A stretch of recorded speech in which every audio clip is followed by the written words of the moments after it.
Esta es la primera vez en muchos años de este programa, 15 para ser exactos, que Divertimento no empieza ni con su apertura, ni su cortina, ni una canción, ni conmigo presentando las próximas 2 horas. Divertimento jamás hubiera sido posible sin la presencia de una persona fundamental en mi vida. Esa persona fue mi abuela materna. Dolores, conocida familiarmente y en confianza como Loli. Quiero explicarlo bien. No había en la casa de mi abuela, de mis abuelos, ningún libro o novela.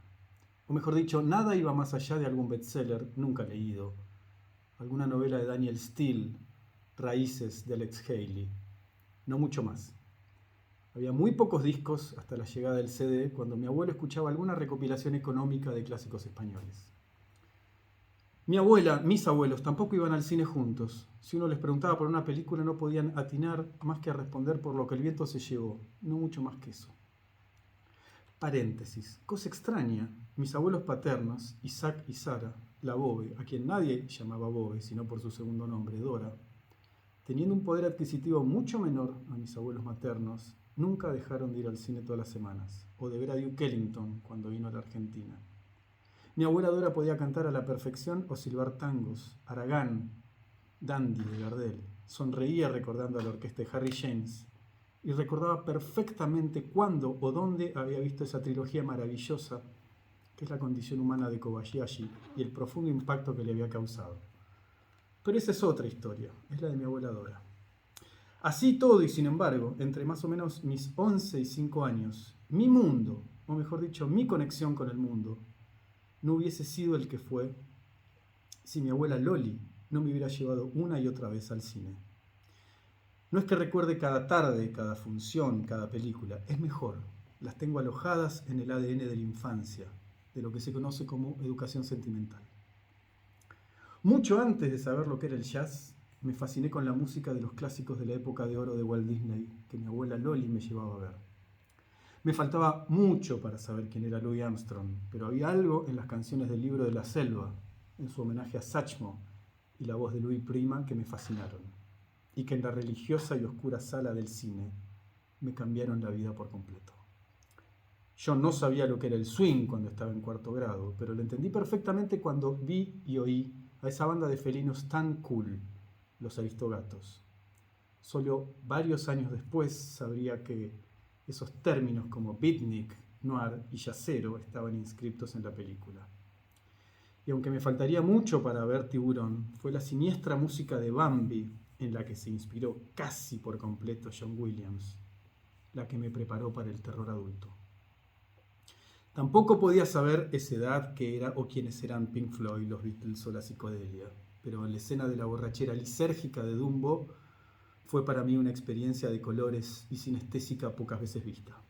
Más vale tener a una abuela en la butaca del lado, si hay que afrontar la orfandad de ese sistema narrativo que es la imaginería Disney.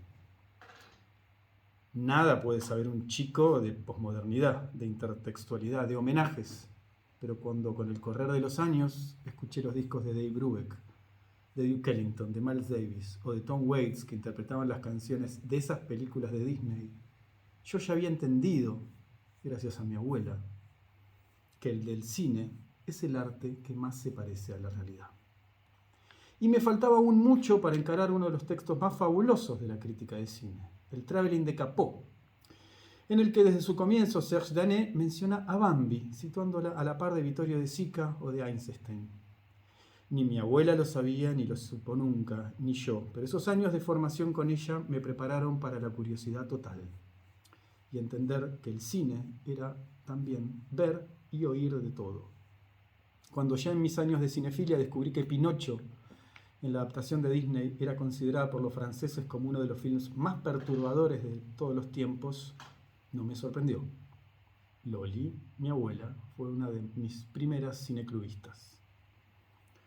Sí, cuando empecé a oír jazz, las composiciones de Oliver Wallace, los hermanos Sherman o de George Branch para Blancanieves, Mary Poppins o los 101 Dálmatas, para mí debían pertenecer al mismo mundo de Cole Porter o los hermanos Gershwin, la historia me demostró que no estaba equivocado. En la sala del gigantesco cine Los Ángeles, Corrientes, casi Callao, entre pósters del tío Walt y Mickey, fue mi abuela quien me introdujo a ese mundo.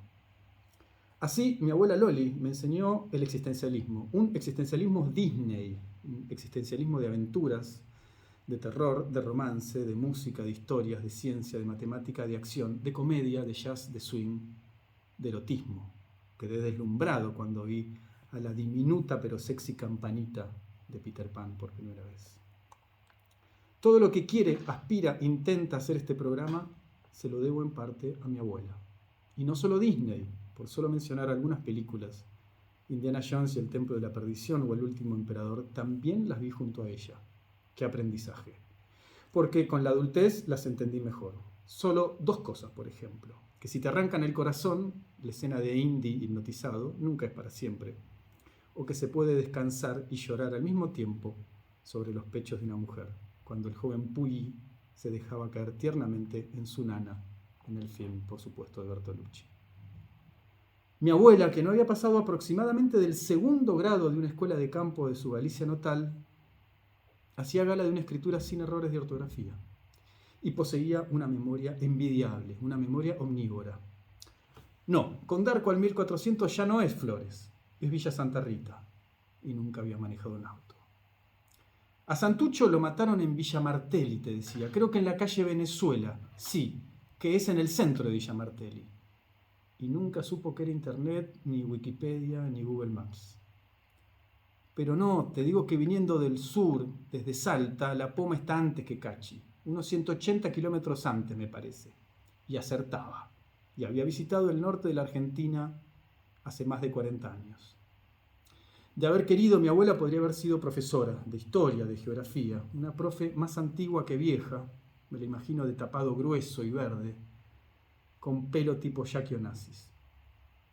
A pocos días de su muerte, mi abuela recordaba todo.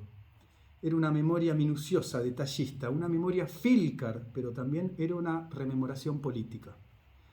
Mi abuela Loli, que nunca había sido peronista, pero ciertamente tampoco antiperonista, antes de morir a sus más de 90 años, podía distinguir a un diminuto autoritario antiderechos de extrema derecha a miles de kilómetros. ¿Cómo no iba a olfatear a un enano fascista, mi abuela Loli, que vivió su juventud en la temible España de Franco? Era una mujer ilustrada a fuerza de leer los diarios, costumbre que adquirió de su padre, mi bisabuelo Ramón, forzado a luchar en la Guerra Civil Española. Él le contaba a mi abuela y a sus hermanos que en el campo de batalla y en momentos en que no había superiores, ni coroneles, ni generales, de un lado al otro de la trinchera se gritaban: no disparen a la cabeza, somos todos hermanos.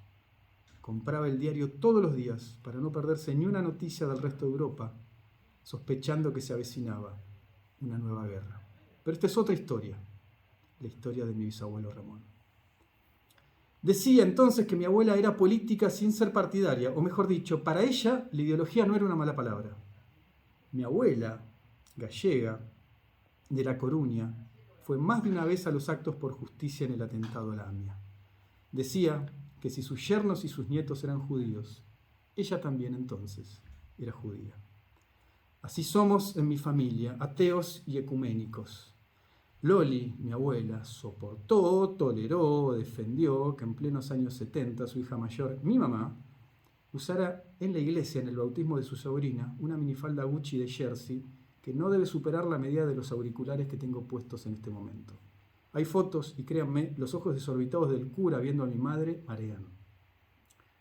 Tampoco tuvo ningún problema mi abuela Loli junto con mi abuelo en ir a buscar una oscura noche a una de sus hijas, nuevamente mi madre, detenida en una comisaría, por pensar, por ser joven, por ser universitaria.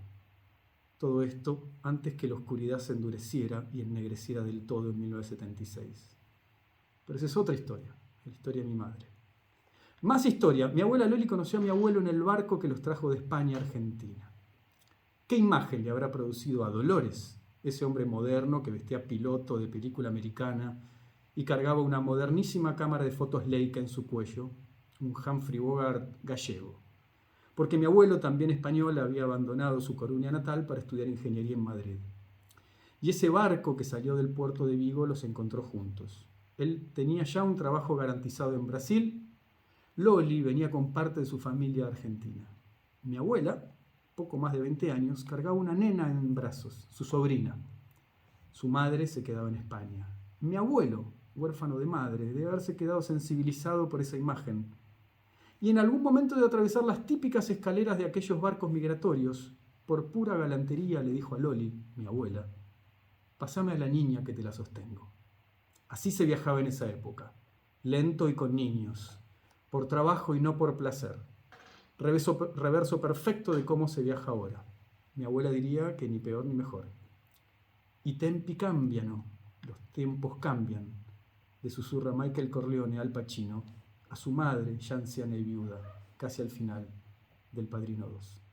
Mi abuelo siguió para Brasil, mi abuela Loli se bajó en el puerto de Buenos Aires, pero algo pasó en ese barco y al poco tiempo se casarían por poder. O sea, esa unión en la que uno o ambos, que no se encuentran presentes, son representados por otros. Carta va, carta viene.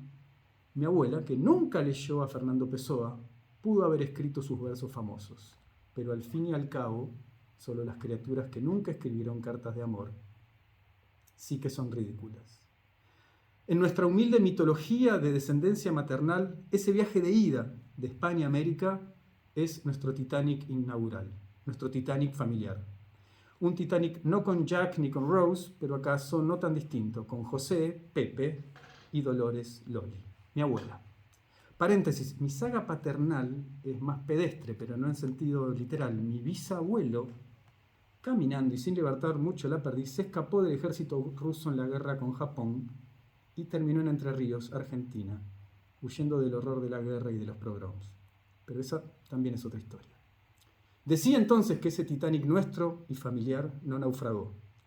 Si en un iceberg 9 décimos están bajo el agua, mis abuelos eran ese 10% visible que avisoramos en la superficie. Venían a América un poco a la deriva, como esos grandes hielos que miden casi como un pueblo, sin saber que ese volumen sumergido, ese iceberg, se llamaría con el tiempo familia. De nuestro Titanic familiar hay 3 hijas, 7 yernos, 7 nietos, 5 bisnietos y contando. Más que un iceberg, un gigantesco bloque familiar que comenzó en un barco. Los últimos días de su vida, mi abuela, Loli, le decía a mi hermana, la del medio, que soñaba con mi abuelo. No sé si lo soñaría en gallego, porque mis abuelos a veces discutían así. O mejor dicho, mi abuela lo retaba en gallego. «Ei, muller, onde deixaste agua? Otra vez, Pepe, onde os deixo siempre, ¿no?» En muchas cosas de lo que yo hago día a día, como este programa, sé cuánto le debo a Loli, mi abuela. Y yo también espero pronto poder soñar con ella. Pero si no, porque que decís que lo soñás, ¿qué soñás? ¿Qué soñás?